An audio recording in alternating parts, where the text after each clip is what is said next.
गुलबर्ग में लड़की से ज्यादती के वाक़े का नोटिस। सरदार उस्मान बुज़दार ने CCPO लाहौर से वाक़े की रिपोर्ट तलब कर ली है। मुल्जिमान के खिलाफ कानून के तहत कार्रवाई का हुक्म भी दिया गया। मफरूर मुल्जिम को जल्द कानून की गिरफ्त में लाया जाए। वज़ीर आला पंजाब मुतासरा लड़की को हर सूरत इंसाफ फराहम करने के लिए पुरज़्म हैं।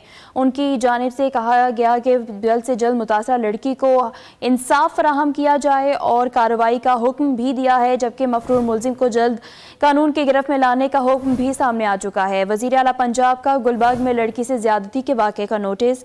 मज़ीद तफसीलात जान लेते हैं नुमाइंदा 7 न्यूज़ मलिक मुश्ताक से। जी मलिक मुश्ताक, बताइएगा मज़ीद क्या तफसीलात हैं?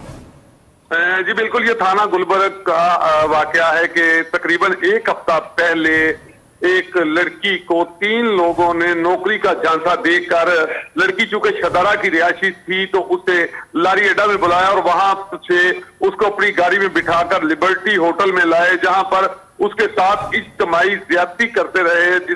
ज्यादती के बाद लड़की ने फौरी तौर पर 155 पर कॉल की तो गुलबर्ग पुलिस जो है वो मौके पर पहुंच गई और फौरी तौर पर मुकदमा दर्ज करने के बाद 2 मुल्जिमान को गिरफ्तार कर लिए, जबकि तीसरे मुल्जिम की जो गिरफ्तारी के लिए जगह जगह छापे मारे जा रहे हैं। लेकिन आज चूंकि 8 दिन गुजरने के बाद वज़ीर आला पंजाब और IG पंजाब ने इस केस का नोटिस लेते हुए जल्द जो है वो बाकी मुल्जिमान को गिरफ्तार करने के लिए जो है वो हुक्मनामा जारी किया है और नोटिस देते हुए ये कहा गया है कि जो मुल्जिम फरार है इस केस के उसको जल्द गिरफ्तार किया जाए और लड़की को जो है वो मुकम्मल तौर पर इंसाफ फराहम किया जाए, जिस पर जो है IG पंजाब ने टीम तश्कील दे दी है और थाना गुलबर्ग से एक बड़ी टीम तश्कील दी गई है, जो कि मफरूर मुल्जिम जो कि इस FIR में 3 नामजद मुल्जिमान हैं, जिनमें 2 गिरफ्तार हैं और 1 फरार है और उसकी गिरफ्तारी के लिए पुलिस की जानिब से जगह जगह पर छापे मारे जा रहे हैं। जी ठीक है, जगह जगह पर छापे मारे जा रहे हैं। बहुत शुक्रिया मलिक मुश्ताक, अब हमें तफसीलन आगाह कर रहे थे।